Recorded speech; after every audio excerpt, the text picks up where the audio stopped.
हम अक्सर यह सोचते हैं कि हमारी परेशानियां बाहर की वजहों से आती हैं, पर असल में हमारी सबसे बड़ी रुकावटें भीतर से आती हैं। इनके तीन बड़े कारण हैं: डर, लालसा और पहचान का भ्रम। पहला, डर। डर हमें बंद कर देता है। कई बार हम किसी रिश्ते, नौकरी या मौके को इसलिए नहीं छोड़ पाते कि हमें डर है, अगर यह चला गया तो क्या होगा। यह डर दो तरह का होता है: खोने का डर और असफलता का डर। खोने के डर में हम चीजों को जोर से पकड़ लेते हैं, असफलता के डर में हम जोखिम नहीं लेते। दोनों ही हालत हमारी वृद्धि रोकते हैं। दूसरा, लालसा। लालसा का मतलब सिर्फ पैसों या चीजों की चाह नहीं है, यह और पाने की लालसा है, और हमेशा और चाहिए ही लगता है। जब हम हमेशा अभी और चाहिए की अवस्था में होते हैं तो शांति नहीं आती। लालसा हमें असंतुष्ट बनाती है और हमें वर्तमान का आनंद लेने नहीं देती। तीसरा, पहचान का भ्रम।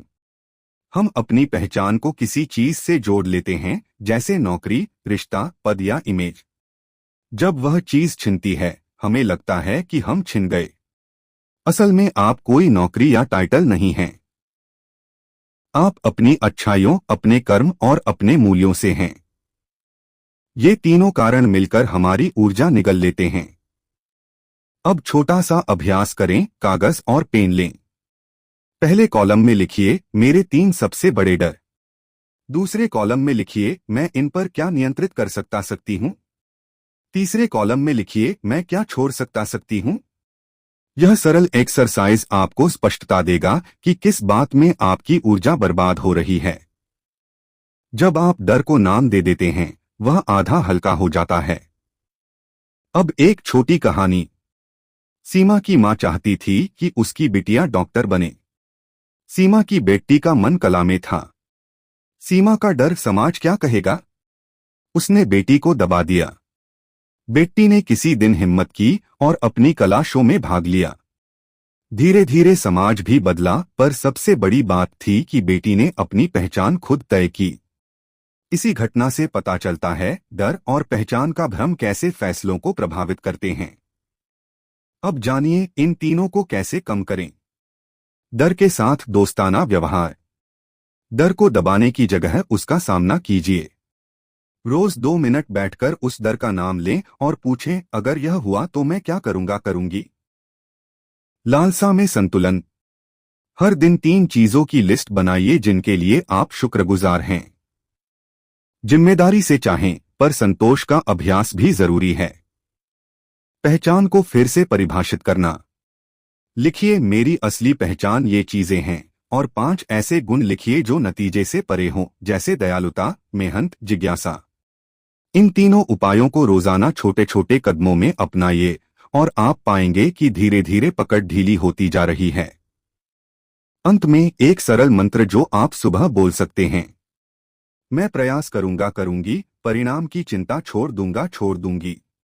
इस अध्याय का मुख्य संदेश डर, लालसा और पहचान का भ्रम हमारी पकड़ बनाते हैं। इनको पहचानना और छोटे छोटे अभ्यास करना ही पहला कदम है डिटैचमेंट की ओर। अब आगे बढ़ते हैं। अगले अध्याय में हम सीखेंगे कि डिटैचमेंट और बेपरवाही में साफ फर्क कैसे करें। अध्याय 2, डिटैचमेंट और बेपरवाही का फर्क। बहुत से लोग डिटैचमेंट को गलत समझते हैं। उन्हें लगता है कि डिटैच होना मतलब है भावनाएं खत्म कर देना, किसी की परवाह न करना, ठंडे और बेदिल हो जाना। लेकिन असली डिटैचमेंट इसका उल्टा है। डिटैचमेंट का मतलब है परवाह करना, लेकिन चिपकना नहीं। मतलब आप अपना पूरा योगदान देते हैं, पूरी मेहनत करते हैं, पूरी ईमानदारी से रिश्ता निभाते हैं, लेकिन नतीजे के साथ अपनी पहचान या सुख को बांधते नहीं। बेपरवाही में दिल से दूरी होती है, डिटैचमेंट में दिल में जगह होती है, लेकिन मन में पकड़ नहीं होती।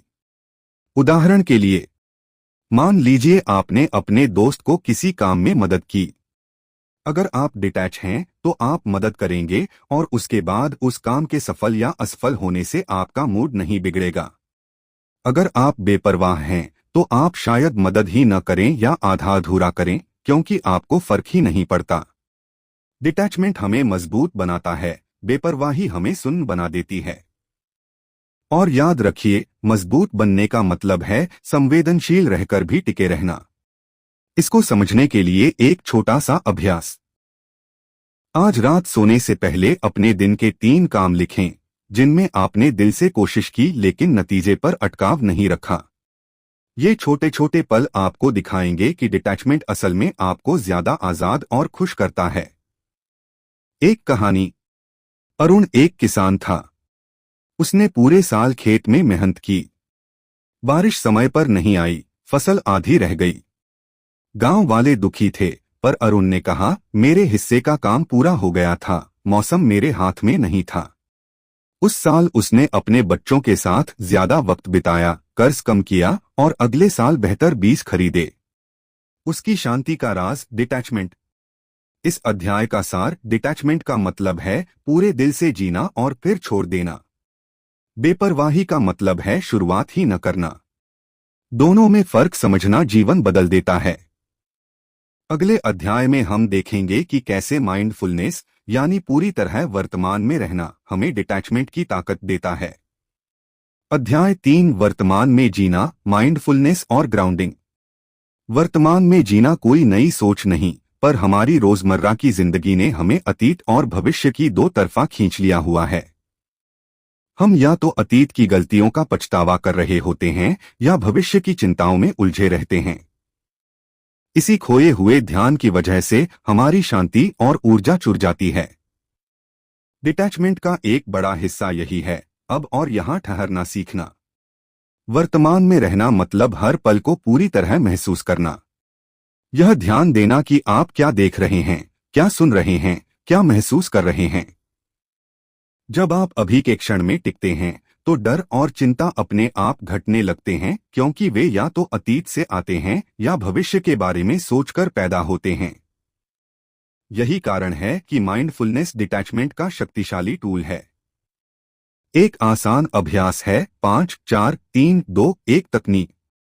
आप किसी भी समय इसे कर सकते हैं, खासकर जब मन बहक रहा हो। पहले 5 चीजें देखें जो आप अभी देख सकते हैं। फिर 4 चीजें छुएं, 3 आवाजें सुनें, 2 सुगंधों को महसूस करें और 1 स्वाद पर ध्यान दें।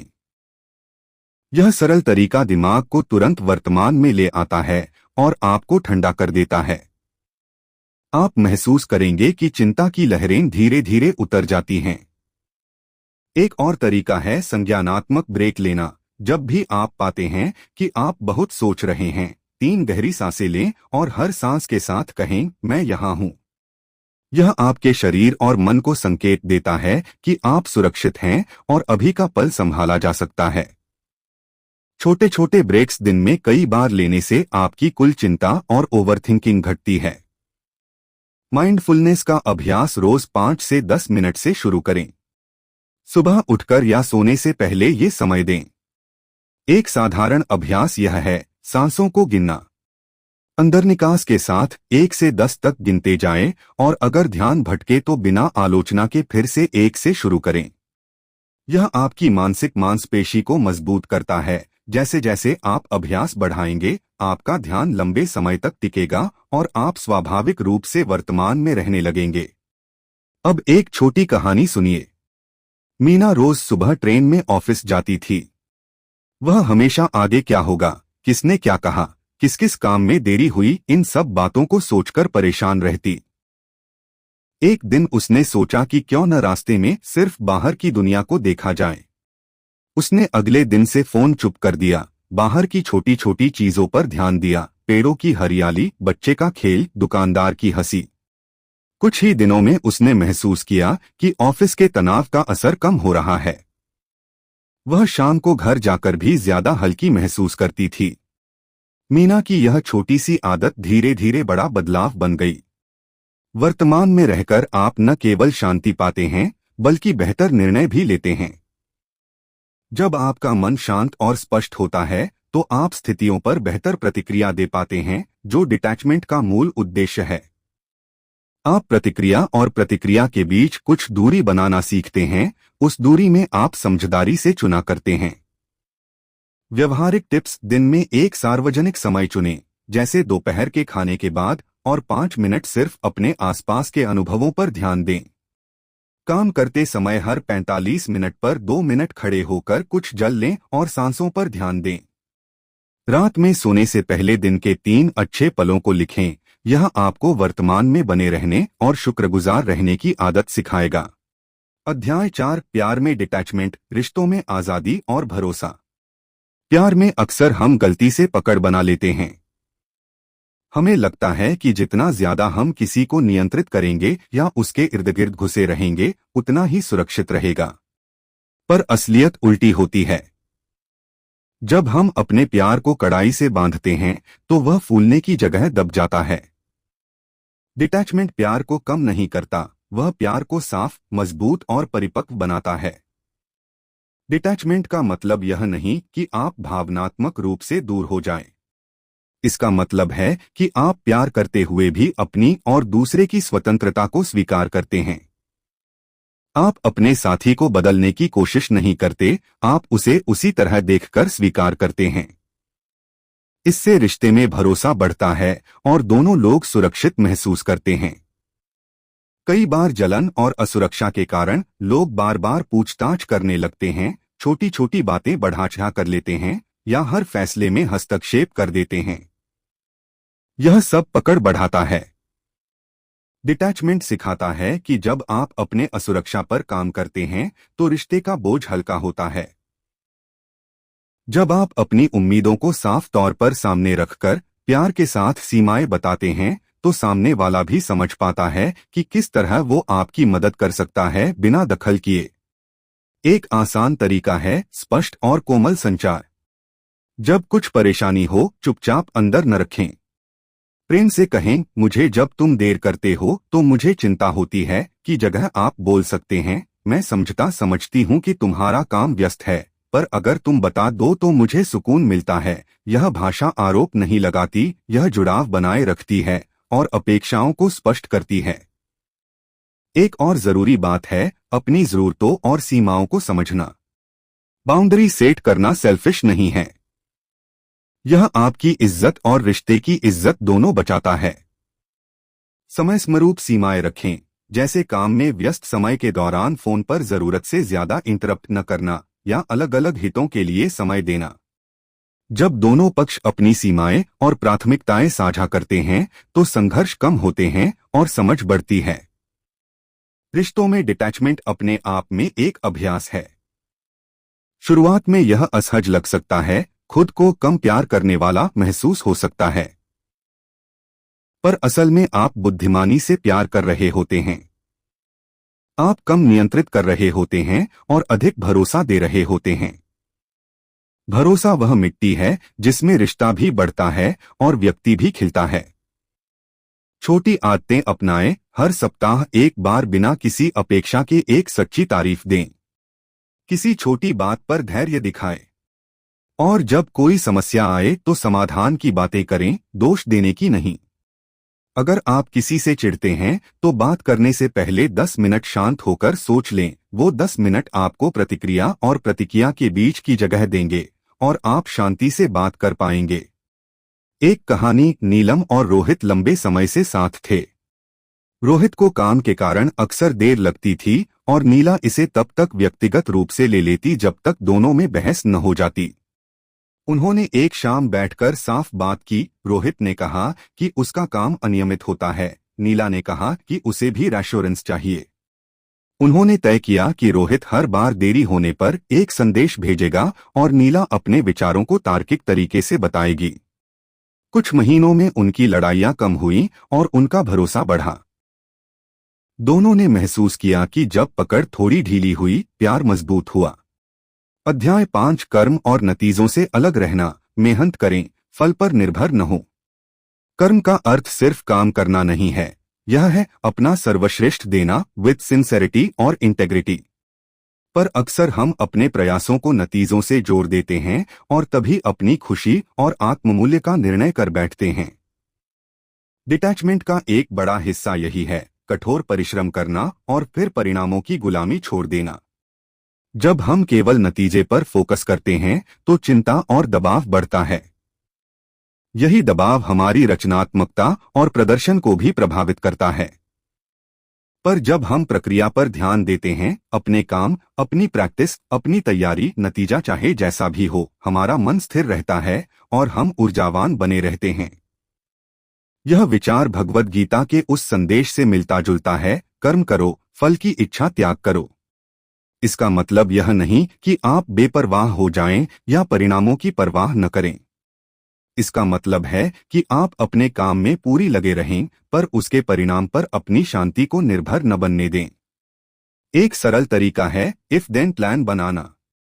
जब आप किसी बड़े काम में लगें, तो पहले लिख लें, अगर ऐसा हुआ तो मैं क्या करूंगा करूंगी, और अगर वैसा हुआ तो मैं क्या सीखूंगा सीखूंगी। इससे असफलता का डर कम होता है और आप हर स्थिति में आगे बढ़ने की योजना बना पाते हैं। उदाहरण के लिए, अगर आप किसी नौकरी के इंटरव्यू की तैयारी कर रहे हैं, तो आपका फोकस यह होना चाहिए कि आपने कितनी तैयारी की, आपने कौन कौन से प्रश्न कवर किए, आपने कितने मॉक इंटरव्यूज लिए। परिणाम, जॉब मिलना या न मिलना, एक बाहरी घटनाक्रम है।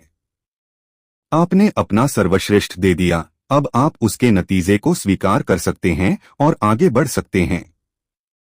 एक और तरीका है प्रोसेस ओरिएंटेड रूटीन बनाना। हर दिन एक निश्चित समय सिर्फ काम करने के लिए रखें, बिना किसी आउटपुट की चिंता के। उदाहरण के तौर पर, रोज सुबह 90 मिनट सिर्फ प्रोडक्टिव वर्क के लिए, नोटिफिकेशन बंद, मोबाइल दूर। आप इस समय में सुधार और सीख पर ध्यान देंगे। इससे दीर्घकालिक नतीजे बेहतर होते हैं क्योंकि आप लगातार छोटे छोटे सुधार कर रहे होते हैं। कभी कभी हमें अपने प्रयासों का मापक देने के लिए छोटे छोटे संकेतों की जरूरत होती है। इन्हें परफॉर्मेंस इंडिकेटर्स कहिए। जैसे आप रोज कितनी लाइंस लिखते हैं, कितने प्रॉब्लम्स सुलझाते हैं, कितने क्लाइंट्स को कॉल करते हैं। नतीजा बड़ा हो सकता है या नहीं, पर ये संकेत बतलाते हैं कि आप सही दिशा में जा रहे हैं। एक अभ्यास करें, हर सप्ताह एक छोटा रिफ्लेक्शन सेशन रखें। 15 मिनट निकालकर लिखें, इस हफ्ते मैंने क्या किया, क्या सीखा, अगले हफ्ते मैं क्या अलग करूंगा। इस नोटबुक को कुछ हफ्तों बाद पढ़िए, आपको अपनी ग्रोथ दिखेगी। यह आपकी आत्मप्रेरणा बनाए रखता है और आपको याद दिलाता है कि नतीजा एक लंबी प्रक्रिया का हिस्सा है, न कि अकेला फैसला। कभी कभी नतीजा हमारे नियंत्रण में नहीं होता, जैसे बाजार का उतार चढ़ाव, किसी का मूड, प्रधानमंत्री के निर्णय। इन पर चिंता करके आप अपनी ऊर्जा बर्बाद कर देते हैं। डिटैचमेंट सिखाता है, ऊर्जा उन चीजों में लगाइए जिन पर आपका नियंत्रण है। बाकी को स्वीकार करिए और उनसे सीखिए। छोटी छोटी बातें जो मदद करेंगी, अपनी सफलता को बाहरी वैलिडेशन से जोड़ना छोड़ दें। काम के बाद खुद से पूछिए, क्या मैंने अपना सर्वोत्तम दिया? अगर हां, तो आप विजेता हैं। दूसरी बात, नाकामियों से सीख निकालने की आदत डालिए। हर फेलियर एक छोटा सा मैसेज है जो बताता है कि आपको कहां और सुधार करना है। अध्याय 6, लेटिंग गो की प्रैक्टिस, कैसे छोड़े, चरण दर चरण और रोजमर्रा की दिनचर्या। छोड़ना सुनने में सरल लगता है, पर असल में यह एक अभ्यास है, एक कला है। कई बार हम यह सोचते हैं कि छोड़ना मतलब तुरंत सब भूल जाना है, पर असलियत में छोड़ना यानी उस चीज को पहचानना, उसका अर्थ समझना और फिर उसे अपनी ऊर्जा से मुक्त कर देना ताकि आप आगे बढ़ सकें। इस अध्याय में हम आसान, घरेलू और प्रभावी तरीके देखेंगे जिन्हें आप रोजाना अपनाकर धीरे धीरे सीख सकते हैं कि कैसे छोड़ा जाए, कभी हल्के हाथ से, कभी सख्ती से, लेकिन हमेशा दयालुता के साथ। पहला सिद्धांत, name it, frame it, release it. Name it, सबसे पहले उस भावना, डर या जोरदार ख्याल का नाम दीजिए। नाम देने से वह छोटा पड़ने लगता है। फ्रेम इट, समझिए कि यह सिर्फ एक सोच या एहसास है, आपकी पूरी सच्चाई नहीं। इसे एक फ्रेम में रख दीजिए, यह मेरा एक विचार है, पूरी हकीकत नहीं। रिलीज इट, कोई साधारण क्रिया करके उसे जाने दीजिए, लिख दीजिए, फाड़ दीजिए या किसी पेड़ के नीचे रख दीजिए। दूसरा तरीका, 4 जुलाई 2008 सांस तकनीक। यह एक सरल श्वासबाध्य अभ्यास है जो धीमा और गहरा श्वास लेकर आपके नर्वस सिस्टम को शांत करता है। धीरे से नाक से 4 तक गिनकर सांस भरें। सांस को 7 तक रोक कर रखें। मुंह से 8 तक धीरे धीरे छोड़ें। इसे 3-4 बार दोहराएं। हर बार छोड़ते समय मन में सोचें, मैं जाने देता देती हूँ। यह अभ्यास तब करें जब आप तनाव, चिंता या पकड़ महसूस करें। तीसरा रिवाज बनाइए, लिखो और छोड़ दो। हर बार जब कोई पुराना दर्द, झगड़ा या डर आए तो कागज पर उसे लिखें। पूरा अनुभव लिखिए, क्यों दुख हुआ, क्या उम्मीद थी, अब आप क्या महसूस कर रहे हैं। फिर उस कागज को मोड़कर किसी बॉक्स में रख दें या सिंपल तरीके से फाड़ दें। यही शारीरिक क्रिया आपके दिमाग को संकेत देती है कि आपने उस बात को बाहर रखा है। यह पेशेवर सपोर्ट का विकल्प नहीं पर शुरुआती और असरदार तरीका है। चौथा, छोटा सा रिफ्रेमिंग एक्सरसाइज। जब कोई नकारात्मक सोच बार बार आए तो उसे चुनौती दें। सवाल पूछिए, क्या यह सोच 100% सच्ची है? क्या कोई दूसरी व्याख्या संभव है? उदाहरण के लिए, उसने मुझे नजरअंदाज किया को रिफ्रेम करें, शायद वह व्यस्त था या किस्मत से ध्यान नहीं गया। यह रिफ्रेम छोटा बदलाव दिखाने लगता है और पकड़ ढीली करता है। पांचवा, छोटे छोटे रूटीन जो मदद करेंगे। सुबह का 2 मिनट का मिनी रिव्यू, रात को सोने से पहले दिन भर की एक बात लिखें जिसे आप जाने देना चाहते। हफ्ते में एक बार फॉरगिवनेस लेटर लिखें। किसी को भेजना जरूरी नहीं, पर लिखने से मन हल्का होता है। डिजिटल डिटॉक्स, हर दिन कम से कम 30 मिनट बिना फोन के बिताएं ताकि आपकी भावनाएं अतिरिक्त उत्तेजना से मुक्त हों। नेचर टाइम, सप्ताह में कम से कम एक बार बाहर टहलें और सीधे तौर पर प्रकृति को देखें। पेड़, आकाश, हवा, यह आपको याद दिलाता है कि सब अस्थायी है। छठा, भावनाओं को स्वीकार करना और उन्हें दबाना नहीं। छोड़ने का मतलब भावनाओं को दबाना नहीं है। रोना, गुस्सा, निराशा, ये सब मानवीय प्रतिक्रियाएं हैं। पहले उन्हें महसूस करने दीजिए। अपने आप से कहिए, यह आ रहा है और यह चले जाएगा।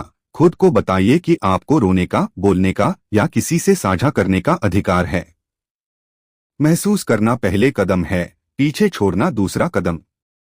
अध्याय 7, अभी और यहाँ, प्रेजेंट मोमेंट प्रैक्टिसेस, माइंडफुलनेस और ग्राउंडिंग। वर्तमान में रहना कोई फैशन नहीं, यह जिंदगी का सबसे सरल और सबसे असरदार तरीका है जो आपको बार बार उसी पुराने घेरा से बाहर निकाल देता है जिसमें हम अतीत की यादों और भविष्य की चिंताओं के बीच फंसे रहते हैं। जब आप अभी के पल में टिकते हैं तो आपकी ऊर्जा साफ होती है, फैसले स्पष्ट होते हैं और डिटैचमेंट यानी छोड़ देने की कला अपने आप मजबूत होती है। सबसे पहले समझिए कि प्रेजेंट मोमेंट यानी यह क्षण क्या है। यह वो जगह है जहां आप सच में जीते हैं, जहां आपके सांस चल रहे हैं, जहां आपकी इंद्रियां काम कर रही हैं और जहां आपकी सोच असल समय के अनुभव से जुड़ी होती है। अतीत सिर्फ याद है, भविष्य सिर्फ अनुमान, असली शक्ति अभी के क्षण में है। आसान और असरदार अभ्यास 5, 4, 3, 2, 1 ग्राउंडिंग। यह तरीका किसी भी समय तुरंत दिमाग को वर्तमान में लाता है, खासकर जब आप बहुत परेशान या घबराए हुए हों। पहले 5 चीजें देखिए जो आप अभी देख सकते हैं। फिर 4 चीजें छूइए जो आपके पास हैं। उसके बाद 3 आवाजें सुनिए, 2 सुगंधों पर ध्यान दीजिए और 1 स्वाद पर नजर डालिए। यह सरल क्रम आपके मन को बाहर की दुनिया से संपर्क कराता है और चिंता का सर्किट टूट जाता है। सांसों पर ध्यान देना। सांस सबसे सस्ती और सबसे ताकतवर एंकर है। कई बार बस 3 गहरी सांसें ही आपका मूड बदल देती हैं। धीरे धीरे नाक से गहरी सांस लें, कुछ सेकंड रोकें और धीरे धीरे छोड़ें। हर बार सांस लेते हुए कहिए, मैं अभी यहाँ हूँ। यह तकनीक तुरंत शरीर के तनाव को कम करती है और मन को स्थिर करती है। बॉडी स्कैन अभ्यास। दिन में एक बार किसी शांत जगह पर 3-5 मिनट निकालकर शरीर का ध्यान ऊपर से नीचे तक ले जाएं। पैरों की उंगलियों से शुरू करके सिर के ऊपर तक हर हिस्से को महसूस करें। जहां कोई तनाव या कसा हुआ हिस्सा दिखे, वहां बस ध्यान भेजिए और सांस के साथ उसे ढीला छोड़ने का इरादा करें। यह अभ्यास आपकी शारीरिक और मानसिक कनेक्शन को मजबूत करता है। सेंसरी ब्रेक्स को रूटीन बनाइए। काम के बीच में छोटे छोटे सेंसरी ब्रेक्स लें। हर 45-60 मिनट पर 60-90 सेकंड के लिए खड़े होकर बाहर की तरफ देखिए, पानी पीजिए या कुछ गहरे सांसें लीजिए। इन छोटे ब्रेक्स से आपका दिमाग रीसेट होता है और आप लंबे समय तक फोकस बनाए रख पाते हैं। माइंडफुल ईटिंग और वॉकिंग। खाना खाते समय फोन, टीवी और पढ़ने से परहेज करें।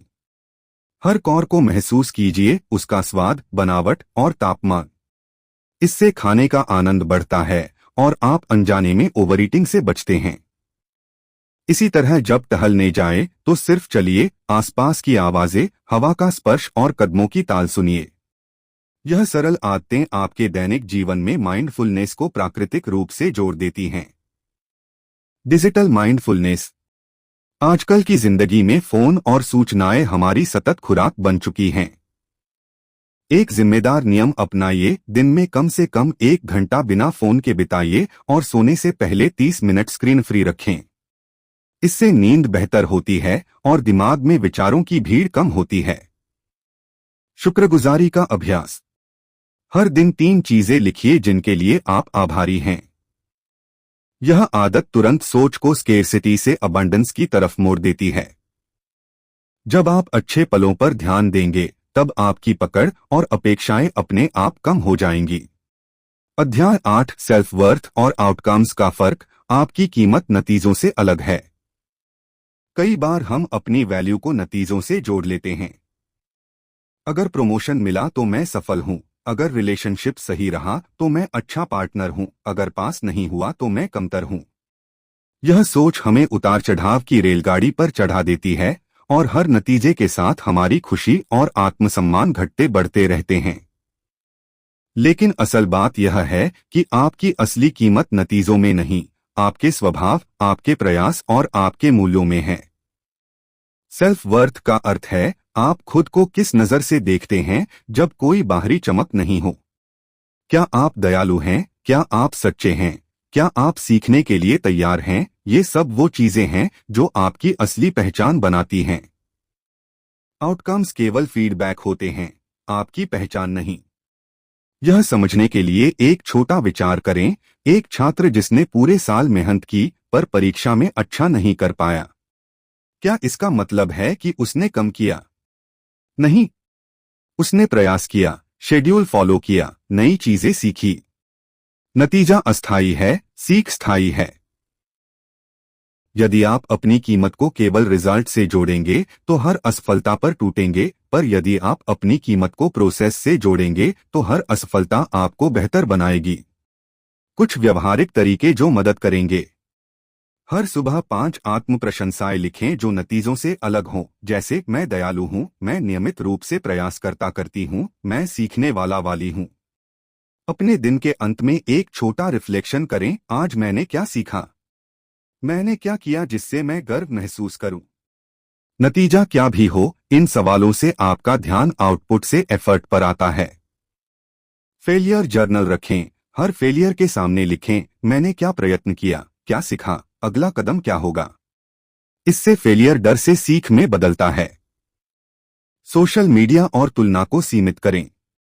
जब आप लगातार दूसरों से अपनी तुलना करते हैं तो अपनी असली वैल्यू खो देते हैं। हर दिन किसी एक ऐसी चीज पर फोकस करें जो केवल आपकी है, आपकी मेहनत, आपका मूड, आपकी छोटी जीत। एक छोटी कहानी। अनिता एक छोटे व्यवसाय चलाती थी। एक महीने में सेल कम रही तो उसने खुद को ही दोषी मान लिया और उदास रही। फिर उसने रोजाना खुद से पूछना शुरू किया, मैंने आज क्या नया किया। उसने ग्राहकों से फीडबैक लिया, एक नई पॉलिसी लागू की और अपने उत्पादों को थोड़ा बदला। कुछ हफ्तों में नतीजे अच्छे आए, पर सबसे बड़ा बदलाव था उसका विश्वास कि वह सक्षम है, चाहे नतीजा तुरंत न मिले। याद रखिए, आउटकम्स आपको बतलाते हैं कि क्या काम कर रहा है और क्या नहीं। सेल्फ वर्थ बताती है कि आप कौन हैं जब कोई परिणाम आपके साथ खड़ा न हो। जब आप दोनों को अलग रखते हैं तब आप न केवल मानसिक रूप से मजबूत बनते हैं बल्कि बेहतर, सतत प्रदर्शन कर पाते हैं।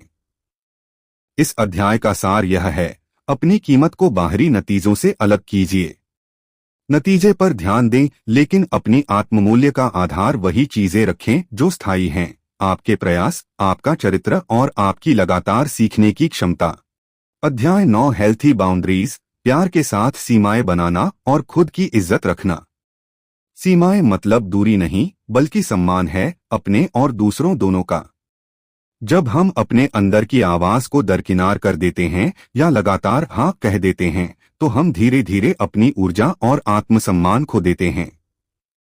हेल्थी बाउंड्रीज का अर्थ है यह जानना कि आप किस चीज को स्वीकार करेंगे और किसे नहीं, और यह साफ तरीके से बताना कि आपकी लिमिट्स क्या हैं। यह रिश्तों को घुटने नहीं देता, बल्कि रिश्तों को साफ और टिकाऊ बनाता है। सबसे पहले समझिए कि सीमाएं 3 तरह की होती हैं: टाइम बाउंड्रीज, एनर्जी बाउंड्रीज और इमोशनल बाउंड्रीज। टाइम बाउंड्री का मतलब है अपने समय की कदर करना। अगर आपने काम के बाद परिवार के साथ समय तय किया है, तो उस समय को प्राथमिकता दीजिए। एनर्जी बाउंड्री यानी आप कितनी भावनात्मक उपलब्धता दे सकते हैं। हर किसी की मदद करने से पहले सोचिए कि क्या यह आपकी क्षमता के अंदर है। इमोशनल बाउंड्री का मतलब है कि आप दूसरों की भावनाओं को सुनेंगे, लेकिन उनकी नकारात्मकता को अपने ऊपर नहीं लेंगे। सीमाएं सेट करने के कुछ सरल और व्यवहारिक तरीके हैं। पहला, साफ और शालीन भाषा का उपयोग। उदाहरण के लिए, अगर कोई रात में बार बार कॉल कर रहा है और आपकी नींद टूट रही है, तो कहें, मैं रात में सोने की कोशिश कर रही हूं। अगर कुछ जरूरी होगा तो सुबह जरूर बताइए। यह कहना कठोर नहीं है, यह साफ और सम्मानजनक है। दूसरा, नियम बनाइए और उन्हें फॉलो कीजिए। अगर आपने तय किया है कि सप्ताह में 2 रातें केवल परिवार के लिए हैं, तो उस नियम का पालन करें और दूसरों को भी आदतन बताइए। तीसरा, ना ही कहना सीखिए। नहीं एक पूरा वाक्य है, आपको विस्तार में जाने की जरूरत नहीं। हमेशा सीमाएं बनाना मुश्किल इसलिए लगता है क्योंकि हमें लगता है कि सामने वाले को ठेस पहुंच सकती है या वह नाराज हो जाएगा। पर असल में जब आप अपनी सीमाएं प्यार और स्पष्टता के साथ बताते हैं, तो सामने वाला भी समझने लगता है और रिश्ते में रिस्पेक्ट बढ़ती है। कई बार दूसरों की उम्मीदें अनजाने में बढ़ जाती हैं क्योंकि हमने पहले ही सीमा नहीं बताई होती। इसलिए सीमाएं बताना रिश्ते में साफी लाता है। एक छोटा सा टेम्पलेट जो आप इस्तेमाल कर सकते हैं। मैं समझती हूं कि तुम क्या महसूस कर रही हो और मेरी एक सीमा है। क्या हम इस पर बात कर सकते हैं? यह तरीका सहानुभूति दिखाता है और साथ ही आपकी सीमा भी स्पष्ट कर देता है। एक और तरीका, यदि बात बढ़ती जा रही हो तो टाइम आउट लें। यह बात अभी गहरी लग रही है, क्या हम 20 मिनट बाद फिर बात कर सकते हैं? यह छोटे छोटे कदम बहस को शांति में बदल देते हैं। सीमाएं सिर्फ दूसरों के लिए नहीं होती, यह खुद के लिए भी होती। अपनी ऊर्जा बचाने के लिए आप प्राथमिकताएं तय कीजिए। किस काम में आपकी ऊर्जा सबसे ज्यादा लगेगी और कहां आप नो कह सकते हैं। यह प्रैक्टिकल सोच आपके रोजमर्रा के तनाव को घटाती है और आपके काम को ज्यादा प्रभावी बनाती है। एक कहानी सुनिए। मनोज एक छोटा सा ऑफिस मैनेजर था।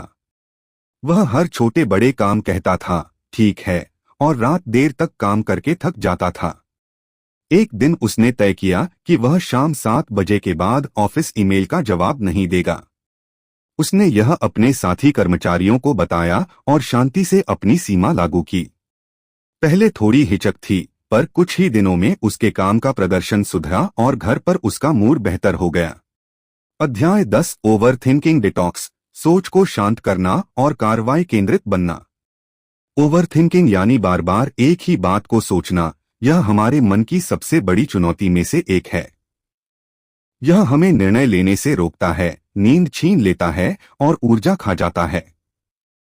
डिटैचमेंट का एक महत्वपूर्ण पहलू यही है कि हम अपनी सोच को नियंत्रित करें ताकि वह हमें टॉर्च की तरह रास्ता दिखाए, पर मोड़ मोड़ कर हमें घेर न ले। इस अध्याय में हम सरल, घरेलू और असरदार रणनीतियां देखेंगे जो ओवर थिंकिंग को घटाकर आपको कार्रवाई केंद्रित और शांत बनाएंगी। सबसे पहले समझिए कि ओवर थिंकिंग कैसे बनती है। यह अक्सर अनिश्चितता, असामान्य अपेक्षाएं और बार बार क्या होगा अगर वाले सवालों से आती है। दिमाग संभावनाएं बनाता है और उन संभावनाओं को स्पष्ट तथ्यों की तरह प्रस्तुत करने लगता है। फिर हम उन संभावनाओं पर भावनात्मक ऊर्जा खर्च करते हैं और असल काम पीछे छूट जाता है। लक्ष्य यह है कि आप सोच को एक उपयोगी टूल बनाएं, समस्या नहीं। 3 भागी तरीका now, schedule, let it B. Now, जो तुरंत किया जा सकता है उसे अभी कर दें। 2 मिनट का नियम बहुत कारगर है। अगर कोई काम 2 मिनट में हो सकता है तो उसे तुरंत खत्म कर दें। इससे दिमाग में छोटे छोटे टॉक टू डू आइटम कम होंगे। स्केड्यूल, जो काम बाद में करना है उसे अलार्म या कैलेंडर में डाल दीजिए। जब आपने उसे शेड्यूल कर लिया तो दिमाग का वह हिस्सा शांत हो जाता है क्योंकि वह जानता है कि काम तय है। लेट इट बी, जो आपके नियंत्रण से बाहर है उसे एक नोटबुक में लिखकर छोड़ दीजिए। आपने उसे नोट कर दिया, अब वह आपकी सक्रिय चिंतन सूची में नहीं रहेगा। यह तरीका मन को यह भरोसा देता है कि मुद्दा दर्ज है और आप बाद में उसे देखेंगे। कहां और कैसे लागू करें व्यवहारिक नियम। रात 9:30 के बाद समस्या मीटिंग बंद कर दें। रात में समाधान की जगह आराम की जरूरत अधिक होती है। महत्वपूर्ण निर्णयों से पहले कम से कम 3 गहरी सांस लें और 10 मिनट का ब्रेक लें। ताज़ा दिमाग बेहतर फैसला लेता है। सोच को परखने के लिए 3 सवाल। क्या यह सच है? क्या मैंने इसे पूरा तथ्य के आधार पर सोचा है या अनुमान से? अगर यह सच भी हो तो क्या अगला व्यवहारिक कदम क्या होगा? इन सवालों से आप विचार की वैधता जांचते हैं और कार्रवाई की दिशा पाते हैं। 3 बकेट पद्धति, संगठित सोच। लिखिए और बांटिए। एक शीट पर 3 कॉलम बनाइए। Action now, schedule, let it be. हर बार जब कोई चिंताजनक ख्याल आए उसे शीट पर डाल दीजिए और तुरंत निर्णय लें कि वह किस कॉलम में जाएगा। इस तरह आपका मन भटकेगा नहीं और आप लगातार प्रोडक्टिव बने रहेंगे।